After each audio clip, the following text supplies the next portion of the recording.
بسم اللہ الرحمن الرحیم۔ السلام علیکم۔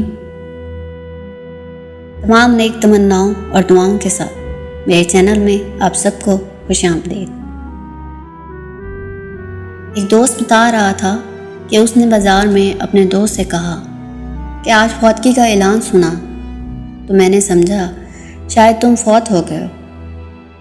وہ دوست کہنے لگا اگر میں فوت ہوا ہوتا تو دکانیں اس طرح کھلی نہ ہوتی بلکہ پورا بازار بند ہو چکا ہوتا۔ ایک دن واقعہ اس کا دوست فوت ہو گیا۔ بتانے والا بتاتا ہے بازار میں کوئی دکان بند ہونا تو دور کی بات، اس کے سگے بھائی کی بھی دکان کھلی ہوئی تھی۔ جب اس کے بھائی سے پوچھا تو کہنے لگا کہ جنازہ لیٹ ہے، دودھ دہی خراب نہ ہو جائے، میں جلدی سے ان کو بیچ کر دکان بند کر کے آتا ہوں۔ قبرستان ایسے لوگوں سے بھرا پڑا ہے جو یہ سمجھتے تھے کہ ان کے بغیر دنیا رک جائے گی۔